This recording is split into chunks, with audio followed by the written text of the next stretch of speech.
بسم اللہ الرحمن الرحیم وعن ابی نجید رضی اللہ تعالی ان امرأة من جہینة اتت رسول اللہ صلی اللہ علیہ وآلہ وسلم وہی حبلی من الزنا فقالت یا رسول اللہ اصبت حدا فاقمه علی فدعا نبی اللہ ولیها فقال احسن الیها فاذا ولعت فأتنی ففعل فامر بها نبی اللہ فشدت علیها ثيابها۔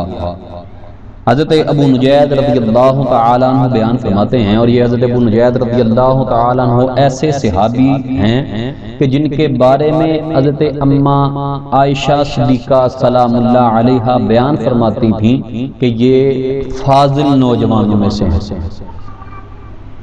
اس وقت کے فاضل نوجوانوں میں سے ہیں۔ اب اس حدیث کو روایت کرتے ہیں کہ ایک مرتبہ جہینہ قبیلہ کی ایک عورت آئی، اور یہ حدیث شریف جو ہے یہ خلوص پر ہے کہ بندہ جب رب کی رضا کے لیے خلوص اختیار کرتا ہے، اللہ تعالیٰ کے لیے مخلص ہو جاتا ہے، تو اللہ تعالیٰ کس شان سے نوازتا ہے۔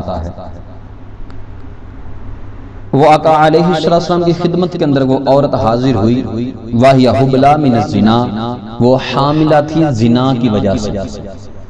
فقالت، اس نے عرض کی، یا رسول اللہ، اے اللہ کے رسول صلی اللہ علیہ وسلم، اصبت حدا فاقمه علی، مجھ پر حد جاری کیجیے۔ نبی کریم صلی اللہ علیہ وسلم نے اس کی حالت کو دیکھا تو اس کے ولی کو بلایا، فقال احسن الیہا، فرمایا اس کے ساتھ اچھا سلوک کرنا، فاذا وضعت فأتنی، جب یہ بچے کو جنم دے لے، جن لے، تو اس کو میرے پاس لے آنا۔ ففعل، ایسے ہی کیا گیا۔ پس جب اس عورت نے بچے کو جنم دے لیا تو رسول اللہ علیہ السلام کی خدمت کے اندر لایا گیا۔ فامر بها نبی اللہ، نبی کریم صلی اللہ علیہ وسلم نے اس عورت کے لیے حکم فرمایا کہ فشدت علیہا ثیابها، کہ اس کے کپڑوں کو مضبوطی سے اس پر باندھ دو۔ مسلم شریف کی یہ حدیث مبارکہ ہے، اور اس کی شرح کے اندر بزرگ فرماتے ہیں کہ فشدت علیہا ثیابها کا مطلب یہ تھا، ثیابها، کہ اس کے کپڑوں کو مضبوطی سے اس پر باندھ دو تاکہ جب اس کو سنگسار کیا جائے تو اس کا وجود نظر نہ آئے، بے حرمتی نہ ہو جائے۔ پردے کا خیال رکھا۔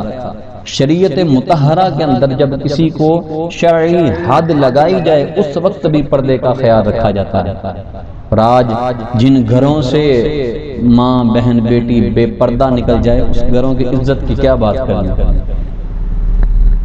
ثم امر بها فرجمت، پھر محبوب صلی اللہ علیہ وسلم نے حکم ارشاد فرمایا، پس اس کو رجم کیا گیا۔ ثم صلی علیہا، میرے آقا علیہ السلام نے اس کی نماز جنازہ پڑھائی۔ فقال له عمر، حضرت عمر رضی اللہ تعالیٰ عنہ عرض کرتے ہیں، تصلی علیہا یا رسول اللہ وقد زنت، آقا آپ نے اس کی نماز جنازہ پڑھائی ہے حالانکہ یہ زانیہ ہے، یہ زانیہ عورت تھی۔ قال، آقا علیہ السلام نے ارشاد فرمایا، لقد تابت توبۃ لو قسمت بین 70 من اہل المدینہ، اے عمر، اس نے ایسی توبہ کی ہے اللہ کی بارگاہ کے اندر کہ اگر اس کی توبہ کو 70 آدمیوں پر، مدینہ کے 70 آدمیوں پر تقسیم کیا جائے تو اس کی توبہ پھر بھی بڑھ جائے۔ فرمایا، وَهَلْ وَجَدْتَ تَوْبَةَ عَبْدٍ، کیا تو نے ایسی توبہ کو دیکھا ہے کہیں کہ من ان جادت بنفسها للہ، کہ اس عورت نے اپنی جان کو اپنے رب کے لیے پیش کر دیا۔ وہ چاہتی تو اپنے آپ کو چھپا سکتی تھی۔ اس میں ایک بڑا سبق ہے حدیث مبارکہ کے اندر۔ آج کے پرفتن دور کے اندر لوگ جانتے ہیں کہ کون کس کے ساتھ زنا کی تلاش میں ہے، زنا کی کوشش میں ہے، زنا کے لیے دوڑ لگا رہا ہے، اور آج کے دوست اس کا ساتھ دیتے ہیں، پراپوگنڈا کرتے ہیں، جناب ایسے نہیں ایسے کر لو، ایسے نہیں ایسے، اور یہ بھول گئے کہ ایک مرتبہ رب کے حضور حاضر ہونا، وہاں پر ہر چیز کا جواب دینا ہے۔ رب ذوالجلال توبہ کرنے کی اور اپنی ذات کے لیے خلوص رکھنے کی توفیق عطا فرمائے۔